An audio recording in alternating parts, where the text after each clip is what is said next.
Friends, I am Anurag Yadav. Welcome back to my YouTube channel. तो दोस्तों, आज की वीडियो आपके लिए बहुत ज़्यादा हेल्पफुल होने वाली है।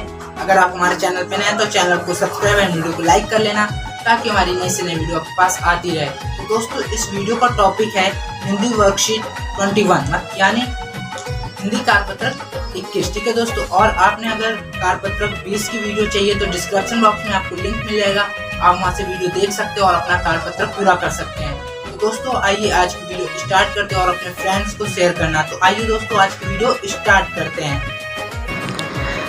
तो दोस्तों, शिक्षा निदेशालय राष्ट्रीय राजधानी क्षेत्र दिल्ली है आपकी। विषय हिंदी है, कारपत्रक 21 है, तिथि 25/8/2021 है, कक्षा 10। यहाँ विद्यार्थी का नाम और यहाँ कक्षा अध्यापक का नाम लिख लेंगे। ठीक है दोस्तों, तो पिछली वर्कशीट में हमने गद्यांश पढ़कर पूछे गए प्रश्नों के उत्तर दिए थे, और इस वर्कशीट में भी गद्यांश पढ़कर पूछे गए प्रश्नों के उत्तर देंगे। ठीक है दोस्तों, आगे बढ़ते हैं। प्यारे बच्चों, पिछले दिनों हमने कस्बे के नागरिकों के आइडिया एवं हालदार साहब के आश्रय के बारे में जानकारी प्राप्त की। तो चलिए आज हम उससे आगे बढ़ते हैं और देखते हैं कि लेखक हमें और क्या जानकारी देते हैं। गद्यांश पढ़कर पूछे गए प्रश्नों के उत्तर देने का प्रयास करना है। ठीक है दोस्तों, तो आइए हम गद्यांश पढ़ते हैं।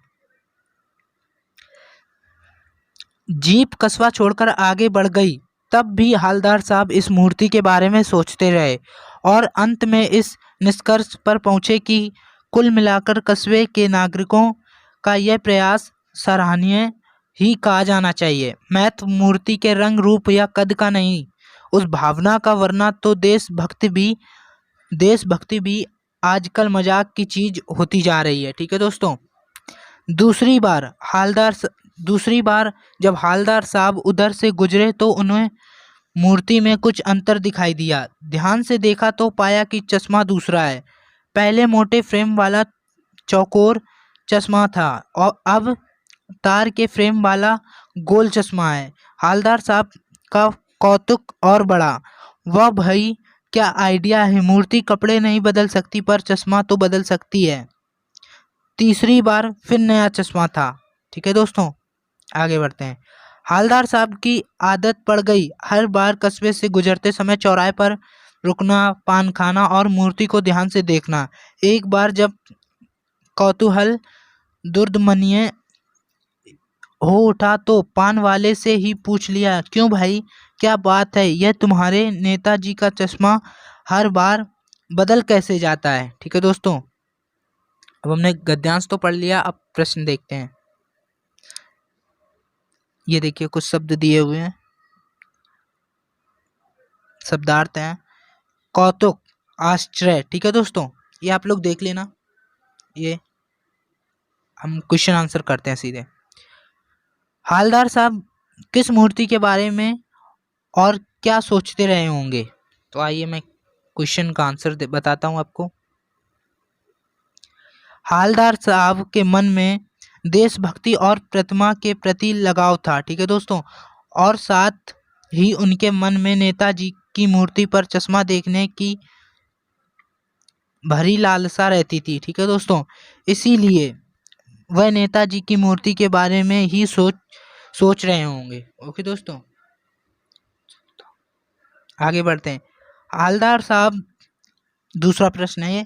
हालदार साहब को कस्बे के नागरिकों का कौन सा प्रयास सराहनीय लगा? देखते हैं। नेताजी ने फौजी की वर्दी पहन रखी थी, मूर्ति संगमरमर की थी, किंतु नेताजी की आंखों पर चश्मा असली था।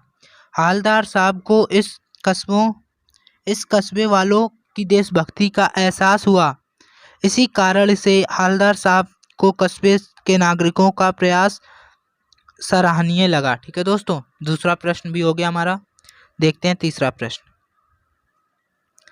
दूसरी बार हालदार साहब को उधर से गुजरने हुए क्या अंतर दिखा और इससे उन्हें कैसा लगा? ठीक है दोस्तों, दूसरी बार मूर्ति को देखने पर हालदार साहब को यह अंतर दिखा कि उसमें दूसरा चश्मा लगा है और मोटे फ्रेम वाला चौकोर चश्मा था। ठीक है दोस्तों, प्रश्न नंबर 3 भी आपका हो चुका है।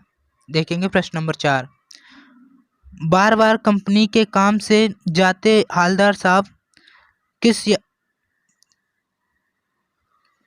किस बात को याद आदि हो गए थे? सॉरी दोस्तों, कुछ धुंधला दिख रहा है, धुंधला दिख रहा है, इस वजह से सही से पढ़ नहीं पा रहा हूँ। ठीक है दोस्तों, कोई बात नहीं। इस चौथे प्रश्न का आंसर बता रहा हूँ आपको। हालदार साहब की बार बार कंपनी के काम से जाते समय आदत पड़ गई थी हर बार कस्बे से गुजरते समय चौराहे पर रुकना, पान खाना, मूर्ति को ध्यान से देखना। ठीक है दोस्तों, ये भी आपका हो गया। अब देखेंगे प्रश्न नंबर 5। गद्यांश में आए विदेशज शब्द छांट कर लिखिए। ये देखिए दोस्तों, ये हमने दो शब्द लिखे हैं, जीप आइडिया। ठीक है दोस्तों। प्रश्न नंबर 6 देखेंगे। दुर्दमानीय में से उपसर्ग और मूल शब्द प्रत्यय अलग अलग करके लिखने हैं। ठीक है दोस्तों, तो ये देखिए मैंने लिखा है दूर प्लस दमनीय। ठीक है दोस्तों, ये भी आपका हो गया। प्रश्न नंबर 7 देखेंगे।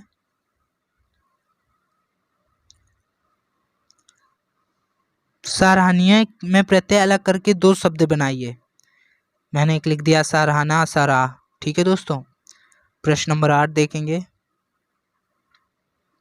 क्या आप भी किसी कार्य के आदी हैं? अपने अंदर की इस आदत के बारे में लिखिए। जी हाँ, हम भी क्रिकेट खेलने के आदी हैं। जब भी हमारे दोस्त मिलते हैं तो तुरंत हमारा खेलने का मन करता है। ठीक है दोस्तों, हम किसी को क्रिकेट खेलते देखकर उनके साथ ही खेलने के लिए पूछ लेते हैं और खेलना शुरू कर देते हैं। ठीक है दोस्तों, तो आज की वर्कशीट आपके लिए बहुत ही ज़्यादा हेल्पफुल थी। चैनल को सब्सक्राइब कर देना। ठीक है दोस्तों, और आज की वर्कशीट कंप्लीट हुई। दोस्तों वीडियो पसंद आई हो तो चैनल को सब्सक्राइब, वीडियो को लाइक कर देना ताकि हमारी नेक्स्ट वीडियो आपके पास आती रहे। तो दोस्तों मिलते हैं नेक्स्ट वीडियो में। बाय।